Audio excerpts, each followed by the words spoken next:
Buen día tengan todos ustedes. Me permito presentarme, soy el doctor Leopoldo Santiago Sanabria. Antes que nada quiero agradecer a la Federación, al ingeniero Ismael y a todo el equipo que está detrás por este webinar muy interesante que vamos a tener, que se llama Más allá del posparto, retos clínicos durante el puerperio, lo cual es una actividad innovativa que estamos iniciando de residentes tanto mexicanos en colaboración también con residentes latinoamericanos. Quiero agradecer infinitamente a Mariana Chávez, a Liliana Laverde, al doctor Iván Carbón, porque son nuestros invitados internacionales, y también a nuestros residentes mexicanos, a la doctora María José Herrera y al doctor Jaime Jiménez. Damos inicio a este webinar. Bien, muchas gracias, Leo. Muy buenos días a todos los que nos acompañan vía Zoom. Colegas y amigos, sean todos bienvenidos a este webinar enfocado en el puerperio. Un periodo que, aunque es breve en duración, tiene un impacto profundo y duradero en la salud física y emocional de las mujeres.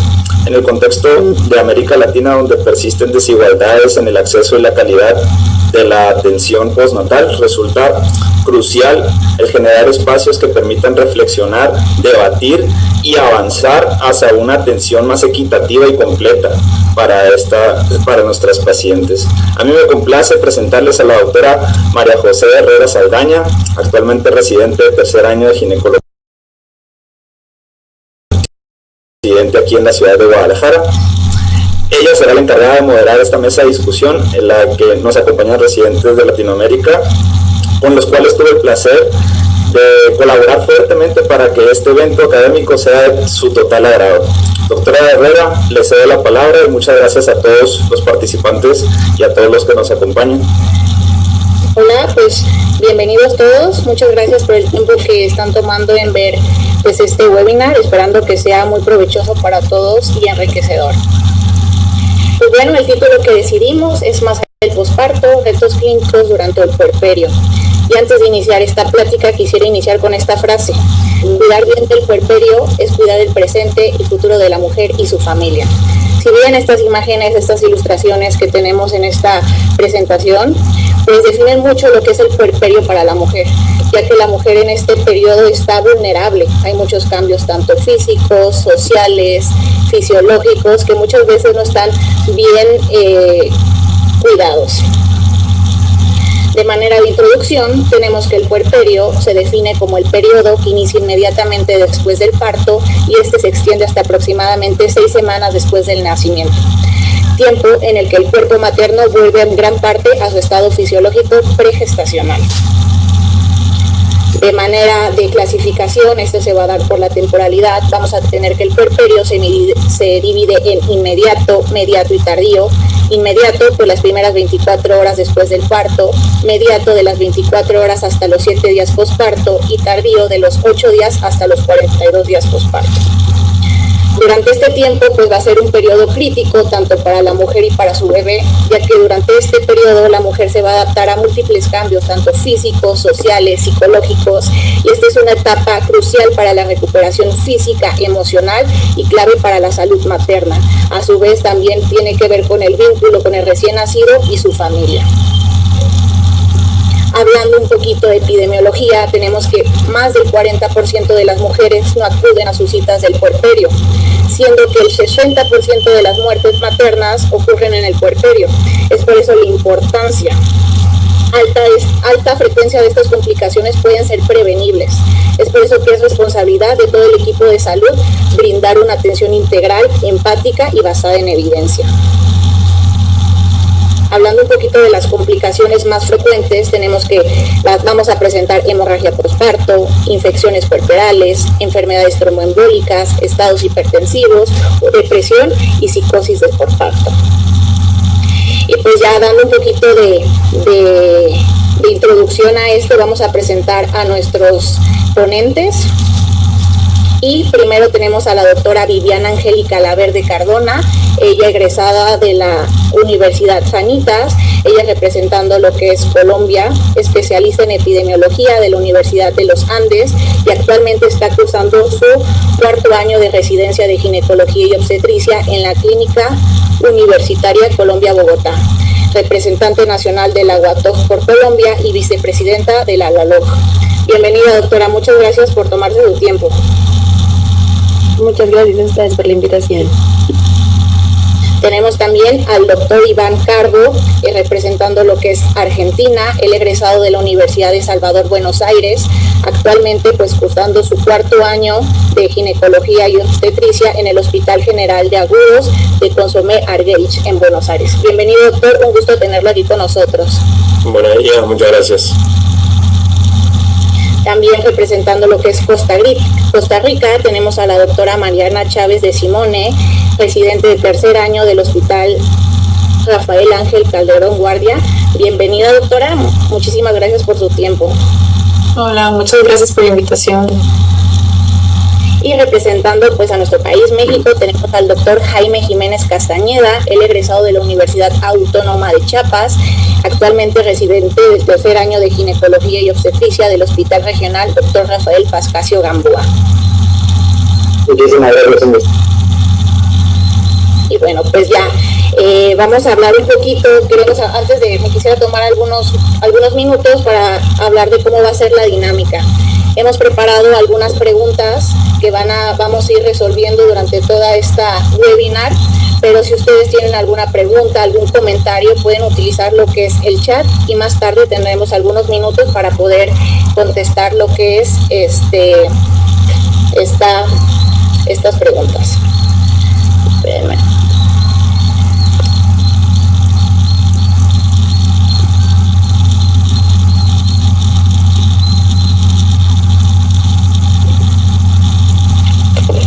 Y bueno, para dar inicio a lo que es las preguntas, es importante tener un consenso de cómo es cuando las pacientes debemos de dar de alta. Tenemos una paciente que tiene su trabajo de parto, todo es fisiológico, pero ¿cuándo es cuando la podemos dar de alta? Siendo de acuerdo con esta premisa, me gustaría empezar con la primera pregunta, que es: ¿cuáles son los parámetros que tomamos en cuenta para el alta hospitalaria?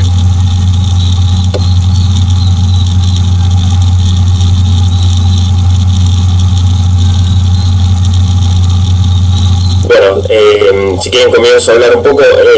La verdad es que hay varios parámetros que tenemos que tener en cuenta y creo que son comunes. En esto sí que no encontramos diferencias cuando nos ponemos a hablar en los distintos países y en las distintas maneras de manejarnos.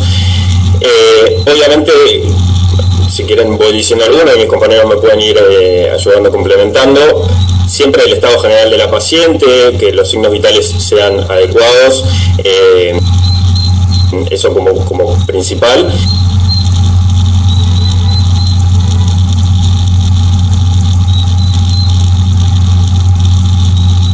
Y después ya cuando nos vamos a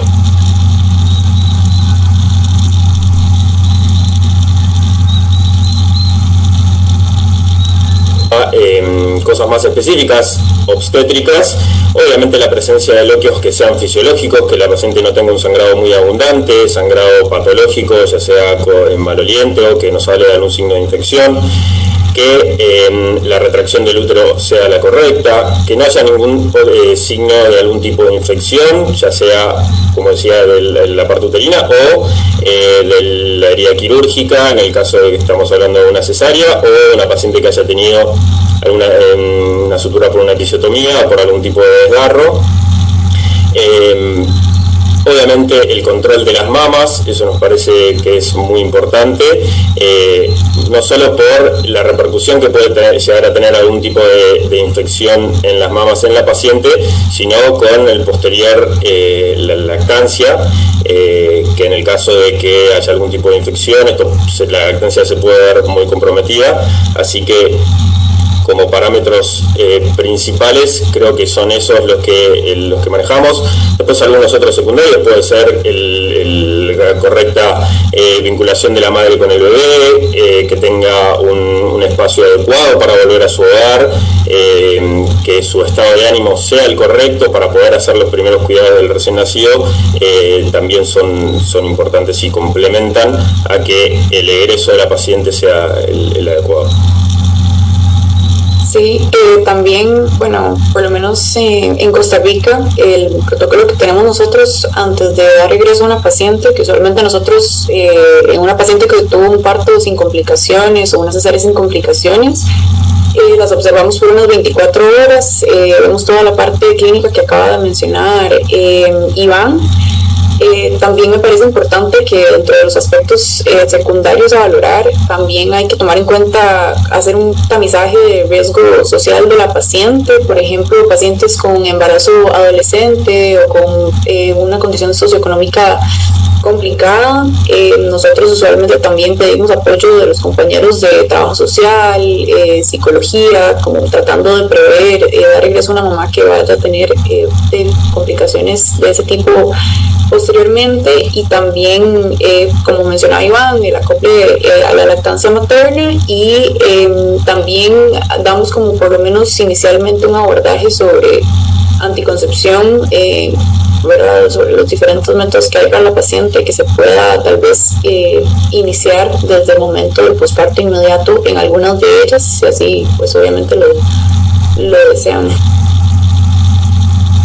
Yo creo que, bueno, en Colombia nosotros nos regimos por una resolución, que es la resolución 3280 del 2018, y esa nos da puntos claves de cosas que tenemos que llevar, unos parámetros exactos que tenemos que llevar en el preparo aquí en Colombia. Sumado a lo que a ellos hablan es la reclasificación del riesgo tromboembólico en todas las pacientes, es decir, las pacientes posoperatorio de cesárea o que cumplan con otros criterios, que tengan que salir no solo con tromboprofilaxis mecánica, hablando de medias, sino tromboprofilaxis farmacológica, y el tiempo que se va a utilizar dependiendo del contexto en el que se encuentre cada una de las pacientes. Nosotros aquí por ley también, hablando de todo lo de depresión y del estado de ánimo, hacemos la escala de Edimburgo por normatividad para saber cuál es el riesgo de depresión posparto, y el riesgo psicosocial que mencionaban antes se clasifica desde el inicio del embarazo y se reclasifica si necesita algo. Hay un punto que me parece súper importante, y es, no sé si han escuchado los sistemas de alerta temprana. Aquí utilizamos el MEUS, que es un sistema de alerta temprana. Si quieren, permítanme que yo tenga una diapositiva de eso para que lo podamos ver todos. Están viéndolo ahí, ¿verdad? ¿Están viendo mi presentación? ¿Sí? Perfecto. Dentro de lo que hacemos acá, entonces, a las 2 horas por posparto, por ley, se tiene que ver todas las pacientes y ponerles una nota, bien sea posoperatorio de cesárea, posoperatorio de ectópico, posparto vaginal, posaborto. 2 horas siempre tiene que estar valorada con todos los criterios, con todos los parámetros que realmente mencionaron Mariana y Iván.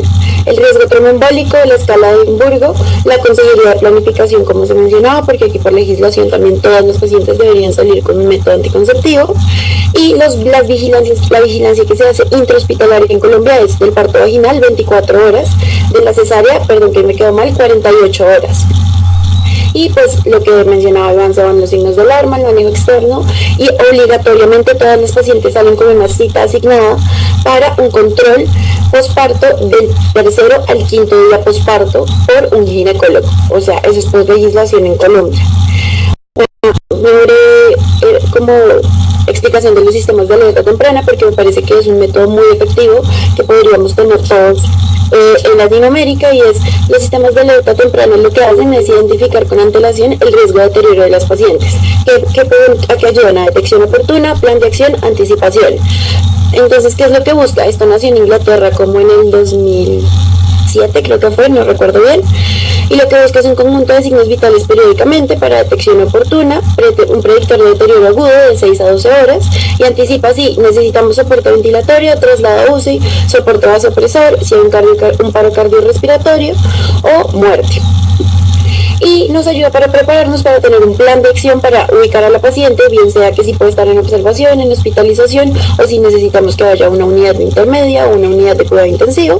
Frecuencia de la monitorización es dependiendo de la escala que nos dé, sabemos cada cuánto tenemos que seguir tomando los signos vitales, y una activación de equipo de respuesta rápida. Este es el que utilizamos aquí por normatividad, que lo que mira son los diferentes parámetros: presión arterial sistólica, diastólica, frecuencia respiratoria, cardíaca, requerimiento de oxígeno, temperatura y estado de conciencia. Y esta es la sumatoria, entonces es como una alerta literalmente de lo que nos dice, es como un semáforo: amarillo, naranja, rojo. Entonces amarillo está bien, la podemos seguir viendo, pero rojo es para cuando lo tenemos que hacer. Es importantísimo tener en cuenta que no se va a hacer un trabajo de parto, porque obviamente puede dar alterado, y nosotros lo hacemos usualmente en las horas 2, 6, 12, 24 y 48 horas cuando es cesárea. Perfecto, muchísimas gracias, doctora Viviana, por su aportación, y dándole seguimiento a lo que es: tenemos una paciente, vemos que todo está bien, la damos de alta. No sé qué opina el doctor Jaime, quien considera que debe ser el principal responsable de darle el seguimiento del puerperio a la paciente posterior a su alta. Claro, en México nosotros estamos regidos principalmente por la norma oficial mexicana 007, atención de la paciente embarazada, el puerperio y incluso de recién nacido. Aquí tenemos unos criterios muy específicos a seguir, dentro de los cuales, como ven aportado el doctor Capó, los signos vitales son muy importantes, pero aquí la norma 007 nos sugiere, nos indica que debe de ser un seguimiento mucho más estricto. Cada 15 minutos la vigilancia de signos vitales en la primera hora postparto, después cada 30 minutos, en la segunda hora y subsecuentemente una vigilancia diaria hasta el egreso oportuno de la paciente. Si bien los signos vitales son muy importantes, no hay que olvidar también la hemodinámica de la paciente, que la paciente tolere o no la dieta. Al mismo tiempo, es muy importante recalcar que cada una de las comorbilidades que en su momento la paciente presentó, ya sea crónico-degenerativas o bien desencadenadas por el mismo embarazo, estén solucionadas, o mejor dicho, controladas hasta ese momento. En caso de que no estén controladas, la paciente no se le sugiere el ingreso hospitalario. ¿A qué me refiero con eso? Hipertensionales anómalas, índices de glucemia anómalos, o incluso enfermedades reumatológicas, las cuales estén en descontrol y provoquen sintomatología en ese momento. En el caso de que una paciente sea utilizada por un parto vaginal, se sugiere, según la norma 007, un egreso de aproximadamente 24 a 48 horas. En el caso de que una paciente se egrese tras un parto por cesárea o bien abdominal, se sugiere de 48 hasta 78 horas. Es importante mencionar que, si bien esto es lo que nos indica la norma 007 para realizar en todo el Instituto de Salud, debemos de tomar en cuenta que las necesidades a veces de los servicios tienden a aportar esos periodos de tiempo. Muchas gracias, doctor Jaime. No sé qué nos quieras comentar, Iván o Vivi, de quién en su país es el indicado en llevar el control en el puerperio. No sé si es el ginecobstetra, el médico general, el médico familiar, no sé qué nos puedan comentar relacionado a esto. En Colombia, principalmente lo hace el ginecobstetra, o sea, idealmente debería ser el ginecobstetra. La cita sale con ginecobstetricia, pero tenemos que tener en cuenta que en muchos lugares de Latinoamérica hay muchos rurales dispersos donde, por supuesto, no hay ginecólogos, donde el parto es atendido por médico general que está haciendo su servicio social obligatorio. Entonces, en esos escenarios lo hace el médico general, pero usualmente acá lo hace el ginecobstetra. Mira, nosotros en Argentina, yo voy a hablar principalmente del lugar donde yo trabajo, que es donde más conozco, que es en la ciudad de Buenos Aires. Nosotros, el hospital donde yo trabajo es un hospital grande, entonces y que está en la ciudad, entonces las pacientes tienen mayor acceso al hospital. En este caso, y específicamente en nuestro centro, el control lo hacen las licenciadas en obstetricia, en el que tienen un consultorio especial de puerperio, que se hace una consulta a los 15 días.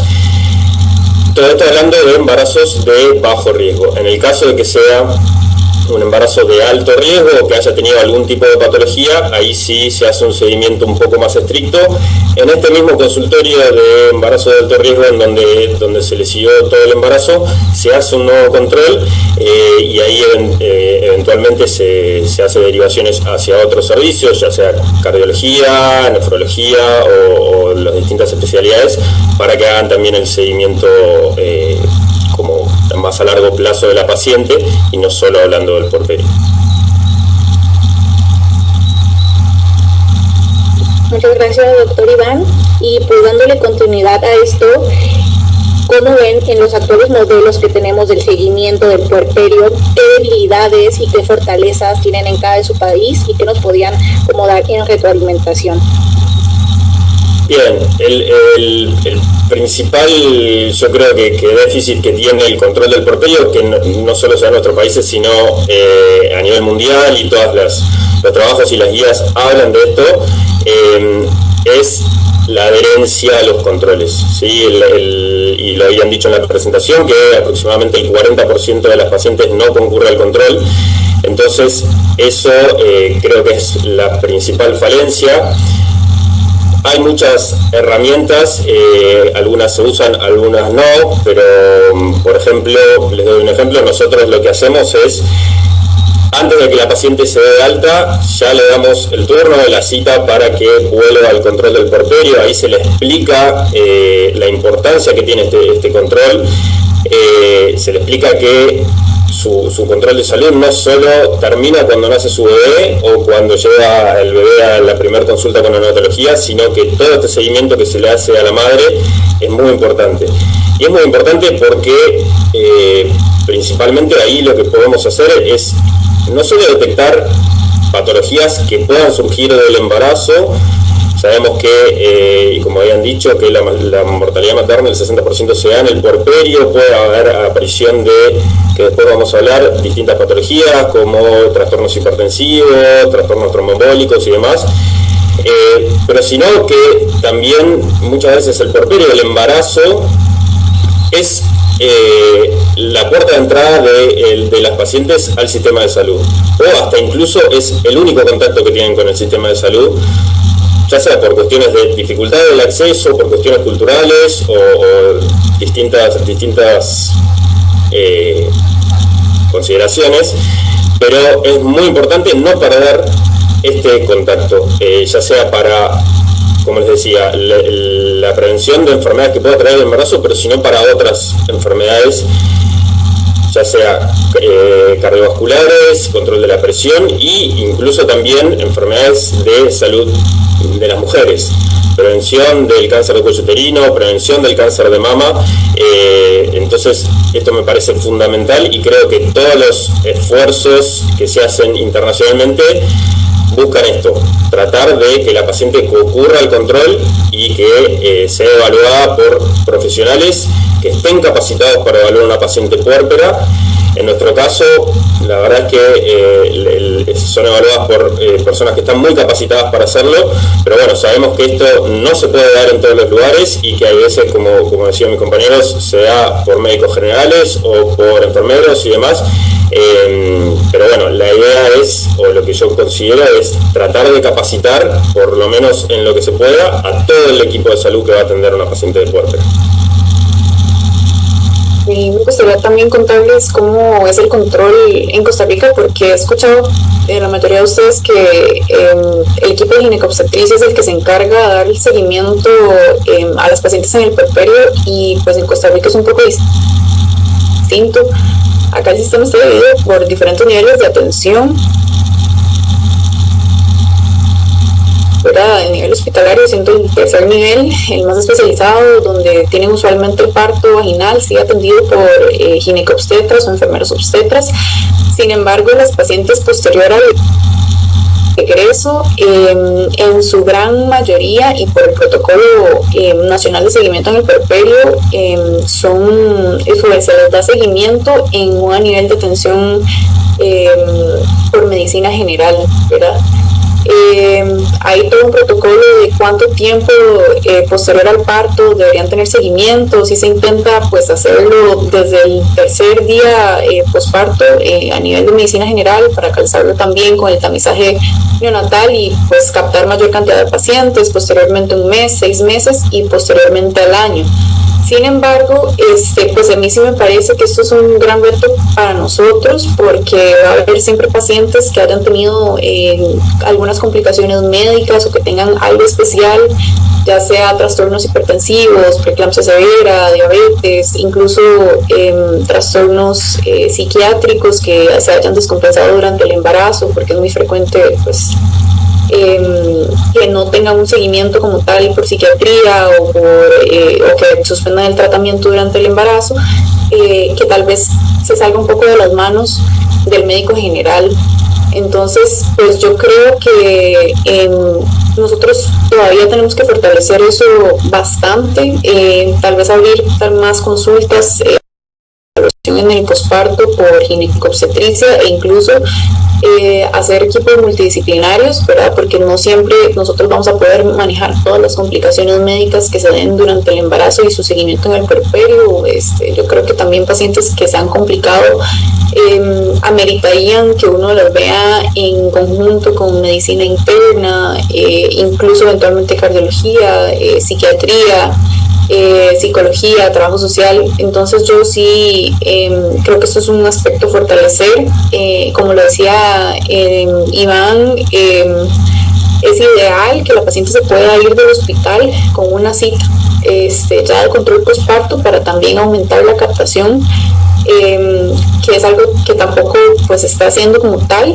Nosotros lo que tenemos de estrategia es que la paciente pues pueda llegar a pedir una cita programada, que en la seguridad social normalmente tienen que hacer fila para poder sacar cita los pacientes que no están dentro del embarazo del puerperio, y eso es como lo que hay especial, ¿verdad? Que puedan nada más programar la cita, pero que se vayan desde el hospital con la cita pues no se hace, y creo que sí es algo que pues que tenemos que fortalecer. Y, perdón, un comentario más. También estaría bueno, sé que es difícil capaz en el ámbito público, pero bueno, también se podría pensar, sé que debe haber colegas de otros hospitales o de tratar de utilizar las herramientas tecnológicas que tenemos hoy en día para poder acercarnos a esas pacientes, ya sea a través de videoconsultas o distintas herramientas, para poder captar esas pacientes. Sabemos que muchas pacientes no concurren al control, ya sea porque no pueden viajar o porque tienen que cuidar a otros hijos o porque tienen que trabajar. Ayer justamente leí un trabajo que hablaba del puerperio en distintos países y hablaba de las licencias que tienen las madres después de tener un parto, y que muchas veces tienen que volver a trabajar a los pocos días del posparto, y incluso nosotros que trabajamos con muchas pacientes que no tienen un trabajo en blanco, no tienen una licencia cubierta y que tienen que volver a trabajar inmediatamente, capaz dar esas posibilidades, esas facilidades de la paciente no tenga que desplazarse tanto tiempo o no tenga que ir a las 10 de la mañana cuando es un pleno horario laboral, darle esas facilidades para que no poder perder esa consulta corporal. Yo creo que en Colombia sí tenemos un fuerte, y es justamente lo de la cita que se programa una vez la paciente tiene su parto o su cesárea. Si bien es un fuerte acá, estoy de acuerdo con ustedes en que me parece algo que podría manejar desde medicina general, pero es que el puerperio es un tema que es supremamente abandonado. Hasta en las residencias de medicina nos hacemos mucho énfasis en embarazo, pero en puerperio no es algo que abordemos demasiado. Entonces creo que sí es un tema que está muy abandonado, y creo que va a haber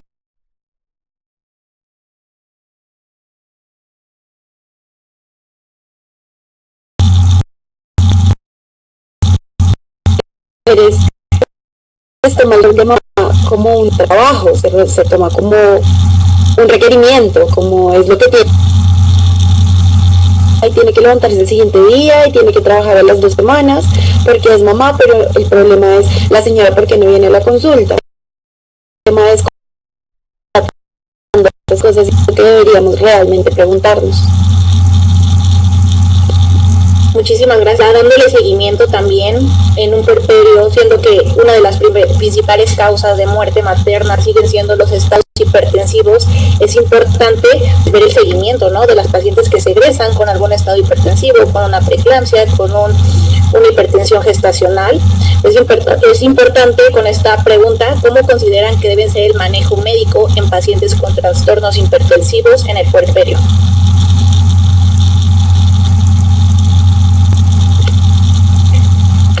Bueno, yo creo que hay que diferenciar un poco frente a qué paciente nos estamos enfrentando, ¿sí?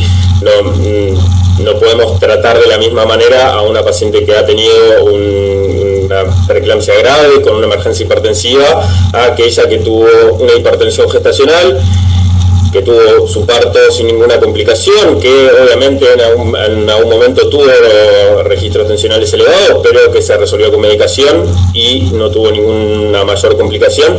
En ese caso creo, y por lo menos lo que hacemos nosotros, y que más o menos sigue lo de las guías, es mantener la medicación con la que la paciente venía. Se puede hacer algún tipo de cambio. Si hablamos farmacológicamente, nosotros usamos una medicación que, si bien a nivel internacional no se usa tanto, que es la metildopa, la usamos principalmente porque es bastante accesible y tiene buenos resultados, entonces la usamos bastante. En ese caso, si hablamos específicamente de esa medicación, sí se podría pensar en rotarla, porque sabemos que se habla mucho de depresión postparto por el uso de esta medicación. Entonces, creo que poniendo a esta paciente como ejemplo, mantener la medicación, hacer un buen control de la paciente en el egreso, que la paciente se tome la presión todos los días y citarla por lo menos a los 7 días. Lo que dicen las guías es a los 7 días y ver si qué registros tensionales tuvo, obviamente, si tuvo algún otro síntoma, ni hablar, pero si es una paciente no complicada, qué registros tuvo, y si en las últimas 48 horas los registros estuvieron bien y no tiene cifras tensionales elevadas, se puede pensar en suspender, y pensando en la fisiopatología de la hipertensión del embarazo, y hacer un nuevo control en algunas semanas para ver si hay aparición de algún otro síntoma. Pero pensando en una paciente de bajo riesgo, digamos, de una hipertensión sin mayores complicaciones, nosotros personalmente la manejamos así. A mí me gustaría también como aportar mi punto de vista desde las pacientes. Estoy de acuerdo con todo lo que mencionaba Iván sobre el manejo de las pacientes que tienen más complicaciones severas o que no han tenido como una preeclampsia con criterios de severidad. Pero me parece también importante darle énfasis a las pacientes que posterior al parto persisten con cifras tensionales muy elevadas y en criterios de severidad mayores de 160 sobre 110, más que todo pensando en el riesgo, ¿verdad?, de eventos cerebrovasculares, de eclampsia durante el posparto, que sabemos que se puede dar hasta en un 50% de los casos durante el posparto. Edema agudo de pulmón, que también hasta un 70% de los casos de las pacientes que han tenido preeclampsia con criterios de severidad van a presentar el edema pulmonar hasta que ya están en el periodo de posparto. Y personalmente también, ¿verdad?, en mi centro hospitalario hace poco tuvimos un caso de una paciente pues que tuvo una hipertensión gestacional, clasificada así inicialmente porque no tenía pues daño a órgano blanco. En el posparto sí persistió con cifras presentó cifras tensionales muy severas, de muy difícil control, y tal vez debido a que no se le dio la importancia de que podía hacer una complicación grave, pues esta paciente presentó un edema agudo del pulmón y terminó en unidad de cuidados intensivos. Pues afortunadamente después de unos 3 días ya la paciente se puede egresar, pero sí me parece muy importante no abandonar a estas pacientes, aunque no se hayan incluso clasificado inicialmente como una preeclampsia con criterios de severidad, porque igual si persisten con cifras tensionales así de elevadas pueden presentar complicaciones graves. Internacionalmente las guías usualmente lo que hablan es de que si incluso en el porperio siguen presentando cifras tensionales de más de 160/110, pues iniciamos tratamiento intravenoso con hipertensivos, ¿verdad? Con la betalol, nifedipino. Pues en nuestro centro hospitalario no es la realidad, no tenemos ninguno de los dos medicamentos disponibles a nivel de la seguridad social. Nosotros pues los manejamos con hidralazina, tratando de controlar la presión y tomando en cuenta también la cifra meta que se habla también en las guías internacionales y también en nuestro protocolo nacional, que es mantener la presión en un rango debajo de la severidad en el abordaje agudo, y posteriormente en los primeros días postparto tener tal vez una meta que no sea llevar a la paciente a estar normotensa, sino a tener como un rango entre 140 y 50 la sistólica, ¿verdad? Y entre 90 y 100 la diastólica. Entonces, para nosotros es un reto la limitación que tenemos en cuanto a los medicamentos disponibles, ¿verdad? Ya cuando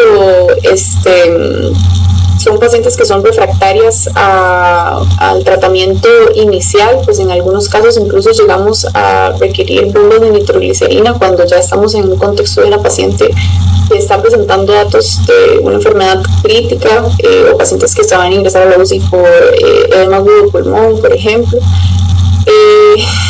Y en estos casos también me parece importante mencionar que recientemente las guías están adoptando el uso de algunas herramientas durante la evaluación hemodinámica de estos pacientes cuando están con datos de sobrecarga de volumen o cuando existe duda sobre si existe sobrecarga de volumen o no. Y aquí me parece muy importante la utilidad de el ultrasonido al pie de cama. La idea obviamente no es profundizar sobre el tema, pero sí me parece que deberíamos familiarizarnos todos con el POCUS, porque realmente es una herramienta que en una emergencia nos puede dar información muy rápida. Son pacientes que pues en algunos casos pueden estar hipervolémicas o hipovolémicas, y esto es una herramienta que nos ayuda a guiar el manejo, ¿verdad? De quienes se van a beneficiar, por ejemplo, de dar un manejo diurético para evitar un edema agudo de pulmón, o pues ya cuando te empiezan con signos de edema agudo de pulmón, pues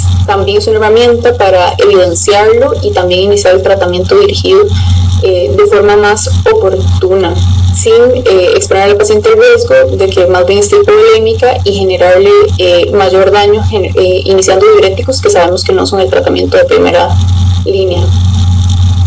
Y Mariana, agrego, en esta paciente que planteas vos, o sea, una paciente más complicada con trastornos hipertensivos de más difícil manejo, la importancia también de su seguimiento mucho más estricto en el porperio una vez que ya esté de alta, porque obviamente sabemos que esta paciente es mucho más propensa y tiene mucho más riesgo cardiovascular que una paciente con un porperio normal.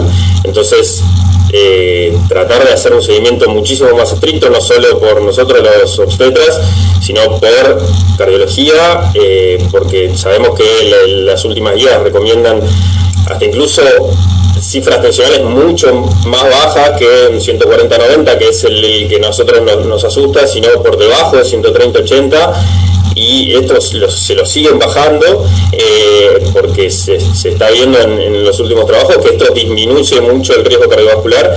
Entonces también la importancia de, si tenemos una paciente así que ya tuvo este antecedente, seguirla muchísimo más de cerca y tratar de que esta paciente llegue a esos valores, siempre pensando en reducirle el riesgo cardiovascular. Muchas gracias, doctor Iván. Y pues bueno, así como menciona el doctor Iván y la doctora Mariana, pues en México también contamos con muchas limitaciones. Es por eso que me gustaría saber, doctor, cuáles son en su sede, cuáles son los medicamentos que usan respecto a los trastornos hipertensivos y cuáles son los que tienen mayor eficacia. Doctor Jaime. Bueno, en nuestra sede, al igual que en la mayoría de los sedes, no tenemos muchos medicamentos de primera elección, ya que por el alto costo, o más bien los recursos que se necesitan para poder obtenerlo, no son factibles. Sin embargo, sí que la betalol es una de las principales joyas y de primera elección para el caso de las crisis hipertensivas. Muy importante retomar este tema porque si bien nosotros podemos vernos en un escenario en el cual no podemos tener la primera elección, la primera línea de medicamentos, ya sea para preeclampsia, ya sea para crisis hipertensiva, ya sea para una simple hipertensión gestacional, sí que podemos utilizar segundas alternativas o segundas opciones, como cual, bueno, nuestras líneas de práctica clínica mexicanas también toman como refuerzo de los boletines del Colegio Americano de Ginecología y Obstetricia. Desde el 2016 hacen mención que principalmente la betalol es la primera elección para poder tratar la crisis hipertensiva. Que no se tenga eso, debemos de utilizar segundas y terceras opciones. ¿Cuáles son estas? Bueno, antes menciona que en el caso de no tener la betalol, nifedipino, y si no se tiene nifedipino por vía oral, se puede utilizar también alfa-bloqueadores centrales como la grabacina que estaban comentando, e inclusive en caso de no tener ninguno de estos, alfa-bloqueador. ¿Por qué? Bueno, recordemos que nosotros utilizamos medicamentos que deben de ser seguros para el embarazo. Ahora, no solamente debemos utilizar medicamentos para el embarazo, sino en el puerperio también. Y es por eso que es muy importante hablar sobre las enfermedades hipertensivas en el puerperio. No solamente debemos enfocarnos en el embarazo. El puerperio, si bien podemos tratar, como muchos médicos consideran, una vez que nosotros extraemos o retiramos la placenta del cuerpo de la madre, la preeclampsia, la enfermedad hipertensiva se cura. Pero ¿qué hacer en caso de que no? Sencillo. Debemos dar tratamiento antihipertensivo. Afortunadamente y desafortunadamente, las cifras funcionales se van a poder mantener dentro de metas terapéuticas. Lo que estamos comentando de los doctores es muy cierto. En la actualidad ya no se maneja las cifras funcionales de 140 a 90 milímetros sobre mercurio. La Total Medicine Foundation ha denunciado que, dependiendo si hay casos que presenta una hipertensión gestacional, debe tener al menos de 135-85 milímetros de mercurio como meta. Y en caso de una crisis hipertensiva o bien de una preeclampsia, pues de 140 a 90 menos. Ahora, también es muy importante mencionar, la preeclampsia se sugiere por el Colegio Americano que ya no deberíamos de utilizar su nombre como con o sin datos de severidad, puesto que es un síndrome multifactorial en el cual principalmente puede haber complicaciones inminentes, tardías o tempranas en cualquier momento. Entonces, es por eso mismo que, al menos en una de las series en las que yo estaba, ya no se manejaba el tema de cómo se imputar de severidad. Realmente en la serie que estoy todavía manejamos eso, ya que nos enfocamos mucho a las guías de práctica clínica mexicanas, así como la norma oficial mexicana. Importante también mencionar que el seguimiento de estos pacientes de enfermedades hipertensivas, si bien nuestra norma 007 dice que debemos de dar al menos 2 consultas, una en los primeros 15 días iniciando el puerperio y la segunda a los últimos días, en el último día del puerperio, como estamos acostumbrados a las 6 semanas o 42 días, algo que nos sugiere que debería de darse al menos hasta que el funcionamiento renal se encuentre nuevamente en parámetros no gravídicos. ¿Qué quiere decir esto? Que la función renal se encuentre en los mismos estándares, o principalmente hablando de la tasa de filtrado, antes del embarazo. Es por eso mismo que en el caso de las enfermedades hipertensivas, lo que hacemos, al menos en nuestra sede, es principalmente dar seguimiento conjunto, como siempre hemos dicho, un manejo multidisciplinario, no solamente por el departamento de gineco-obstetricia, sino también por el departamento de medicina interna. Nos enfocamos en la función renal, nos enfocamos en la etapa de ciclos funcionales, horarias, y sobre todo en continuar con metas de las cifras funcionales. Debemos utilizar los medicamentos que claramente sean seguros, primeramente en el embarazo según la FDA, y posteriormente medicamentos que, si bien ya podemos empezar a utilizar A2 en el puerperio o inclusive beta-bloqueadores, los dietas todavía son, según algunos artículos, controversiales. Es por eso mismo que, si nosotros mantenemos las metas terapéuticas de las cifras funcionales con una función renal óptima y sobre todo la función cardíaca normal, entonces podremos decir que la paciente está completamente, en la mayoría de su totalidad, controlada. Sin embargo, en caso de que se presenten anomalías cardíacas o bien un daño en el funcionamiento renal, que como podemos evidenciar eso, pues seguimiento de ultrasonografía o ultrasonografía renal. Y bien, en el caso de la función cardíaca, primeramente utilizar el protocolo de Vexus, que es lo que la doctora estaba comentando. En otros países se maneja también como el nombre de protocolo Focus. Sin embargo, Vexus es lo que aquí utilizamos. Y en caso de no poder pues, medir la colapsabilidad de la arteria aorta mediante este protocolo, utilizar cateterismo intervencionista, principalmente cateter San-Wanz, perdón, se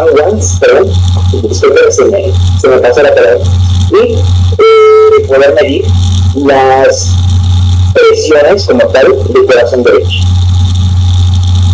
Es muy importante también nada más mencionar que si todo esto se necesita realizar, nosotros como ginecobstetras, claro, si estamos claramente en manejo conjunto de medicina interna, podremos apoyarnos de todas sus indicaciones y terapéuticas sugeridas. Sin embargo, en el departamento de medicina interna es otra especialidad la cual está mucho más concentrada y enfocada en el tratamiento de una hipertensión crónica que pudiera desencadenar las enfermedades hipertensivas del embarazo.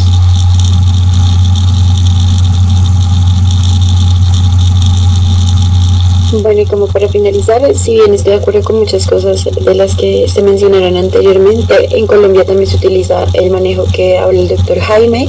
Esos son los protocolos que están indicados, labetalol como primera línea, nifedipino, y usualmente son medicamentos que se encuentran hasta en primeros niveles, precisamente por la importancia de la morbilidad materna extrema. Entonces quería decir que en Colombia, digamos que una de las principales causas de morbilidad materna extrema es los trastornos hipertensivos.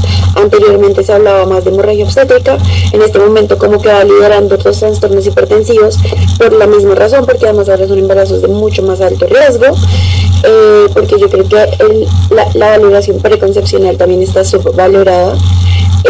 Y con respecto a lo que se habla digamos en el tema de puerperio, que creo que sí es fundamental, y es tener en cuenta que el manejo antihipertensivo sigue, que los primeros 42 días hay que seguir manejo antihipertensivo en estas pacientes que tienen preeclampsia severa, que hay que seguir el seguimiento, que no es como de nacer bebé ya, señora, tome sus medicamentos, tómese un día y no le hacemos seguimiento. Hay que hacer seguimiento de laboratorios, si son pacientes que venían con alguna falla renal, que tenían algo, hay que hacer seguimiento, hay que hacer un seguimiento multidisciplinario. Hay que pensar que no todo se acaba con el parto, que el puerperio es importante, que si bien estas pacientes tienen una cita puerperio de 3 a 5 días, estos pacientes no van a tener solo una, sino van a tener muchísimas más citas, porque es seguir hasta el momento en el que sí se puedan suspender los medicamentos. O si son pacientes que venían hipertensas crónicas, nosotros no utilizamos el fametildopa en posparto en ningún momento, lo utilizamos solamente durante el embarazo. Posteriormente utilizamos mifedipino, utilizamos, bueno, cualquier antihipertensivo realmente. Y si son pacientes que vienen con hipertensión crónica, se les puede dejar el manejo que tenían anteriormente, pero tener en cuenta como la historia de la paciente y no dejar como en el olvido que una vez nació el bebé y sale de la clínica, pues todo se acaba ahí, sino tener en cuenta que el seguimiento sigue. Creo que el resto ya todos mis compañeros dijeron suficiente, entonces. Muchísimas gracias a todos por su aportación y dándole continuidad, siendo que otra de las principales complicaciones en el puerperio es la hemorragia obstétrica. Sabemos que la detección oportuna de una paciente con hemorragia obstétrica es de suma importancia para poder llevar su tratamiento. Pues me gustaría saber cuáles son los indicadores que utilizan en su práctica clínica para la detección oportuna de una hemorragia obstétrica.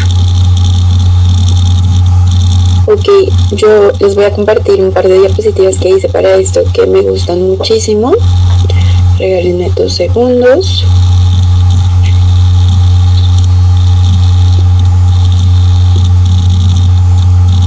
Están viendo, ¿verdad?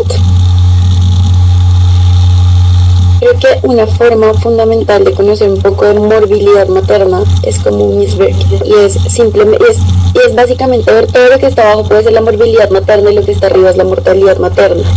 Teniendo en cuenta esto, recordemos que la mortalidad materna y perinatal son indicadores de desarrollo, y muchos de esos indicadores nos afectan a nosotros como Latinoamérica, y son los que nos tienen en el lugar en el que estamos.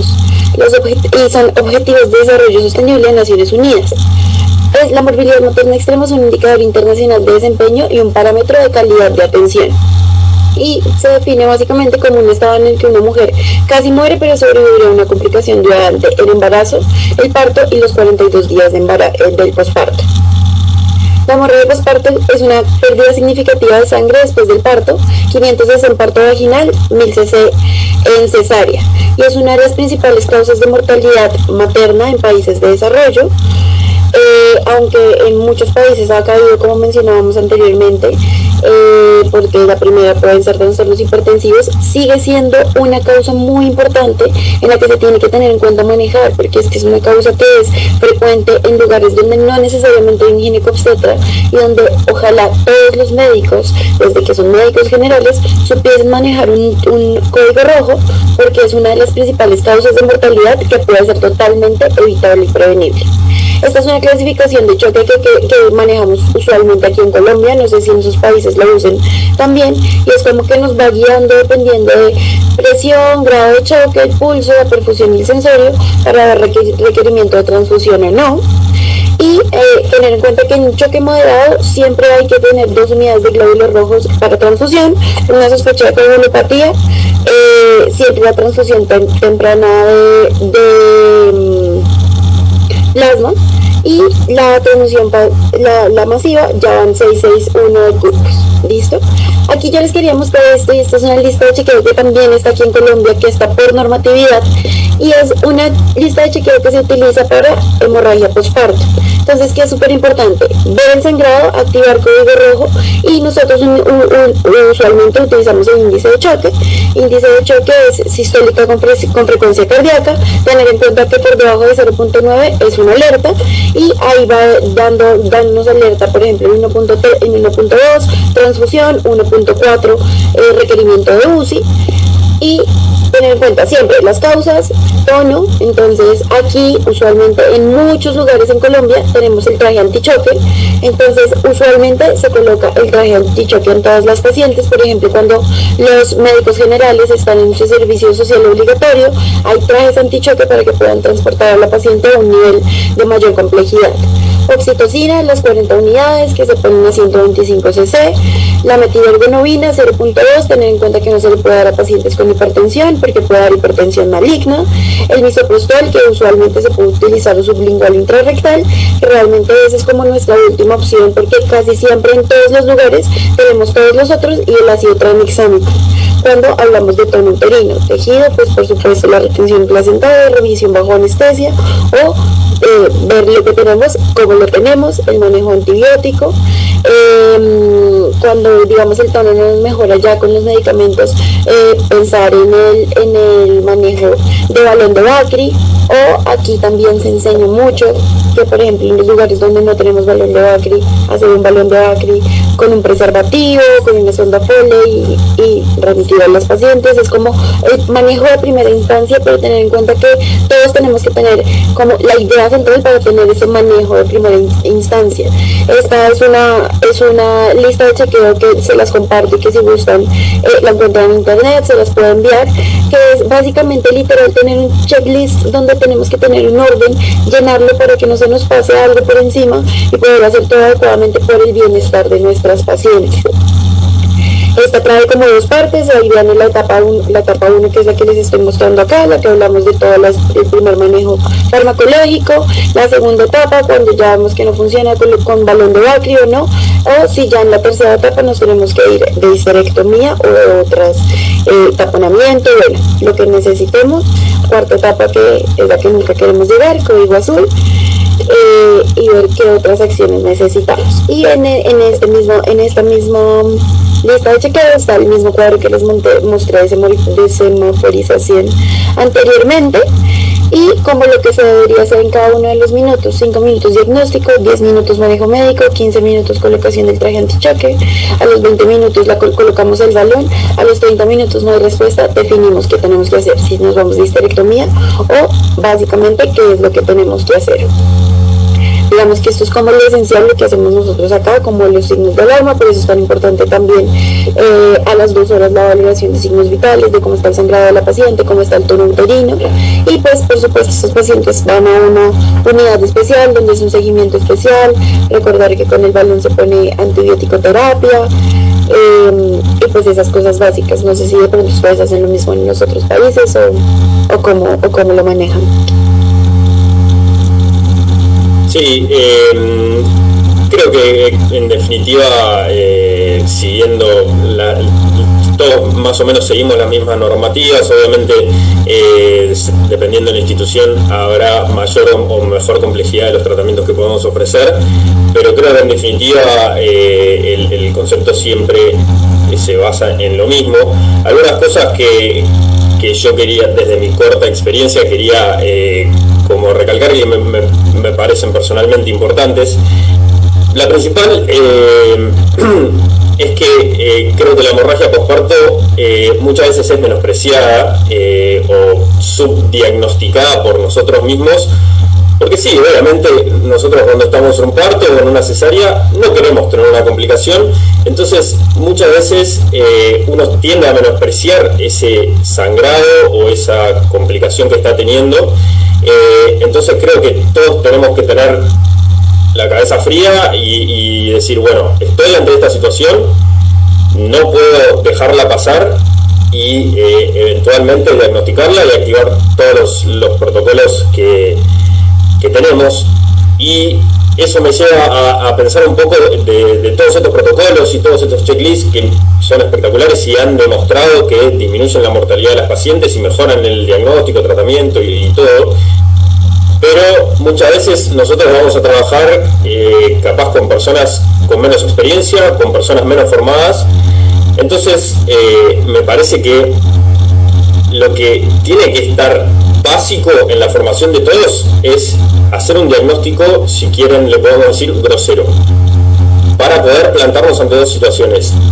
Está bien que obviamente tengamos la clasificación de 3 clasificaciones, dependiendo de la gravedad, pero por lo menos que todo el equipo de salud que está interviniendo entre ese parto o en esa cesárea sepa si esto es una paciente grave o no grave, porque eso nos va a llevar, personalmente yo creo, un mejor resultado, porque en el momento del parto, en el que yo siempre digo que en la obstetricia está todo bien hasta que está todo mal, muchas veces es un momento de felicidad, de distracción, pero hay que tener la cabeza fría para decir, bueno, estamos ante una hemorragia grave o es una hemorragia leve que la podemos solucionar con distintas medidas. Entonces eso me parece fundamental.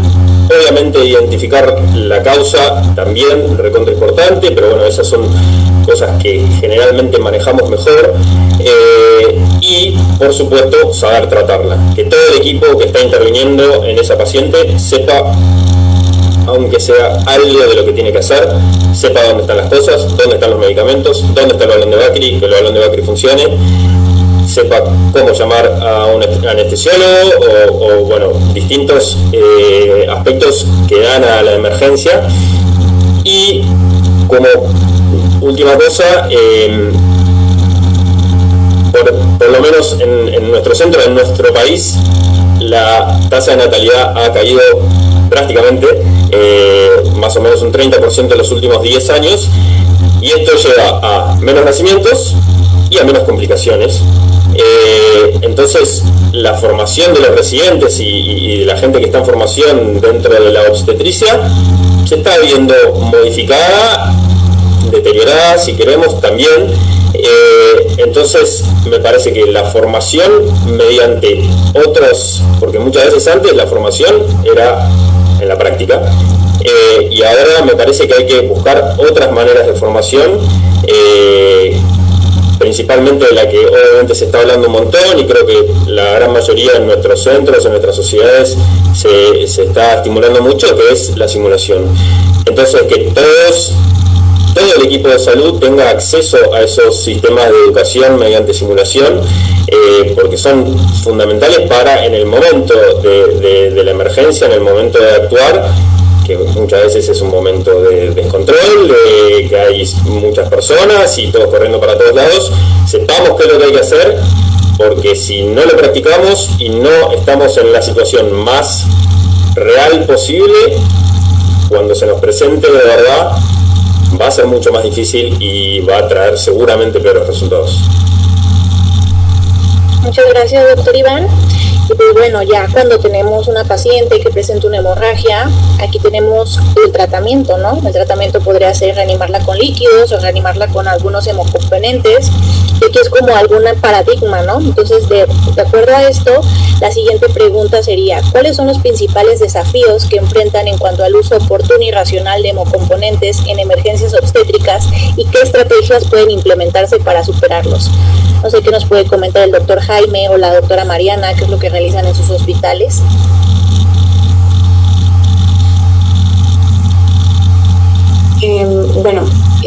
A mí me gustaría también compartirles un par de diapositivas que hice sobre el manejo de hemorragia postparto y en cuanto enfocado al protocolo de transfusión. Me parece súper valioso todo lo que explicó Viviana del protocolo tan ordenado que tienen ellos, pero pues tal vez no en todas partes tienen ese protocolo tan específico, y me parece que por lo menos, como decía Iván, hay que conocer como las cosas básicas de cómo identificar qué pacientes nos van a poner a correr. Entonces, bueno, en nuestro caso, pues dentro de los temas básicos de cuándo iniciar una transfusión, y esto acorde con la ACOG, ¿verdad? Siempre que tengamos una paciente que tiene datos de inestabilidad termodinámica, no sé si están viendo la pantalla, cuando haya taquicardia, no, doctora Mariana.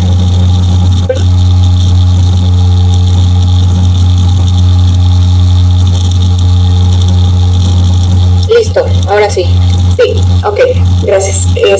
Bueno, siempre siguiendo estas guías internacionales, cuando tengamos una paciente que tenga datos de inestabilidad hemodinámica, taquicardia, hipotensión, cuando haya un sangrado activo y se estime que la pérdida sanguínea sea mayor a 1,5 litros, cuando tengamos datos clínicos acorde con lo que nos hablaba antes Viviana, con un shock moderado severo, cuando no sea posible controlar el sangrado después de varios minutos, usualmente se habla de un periodo de unos 30 minutos sin lograr controlar el sangrado.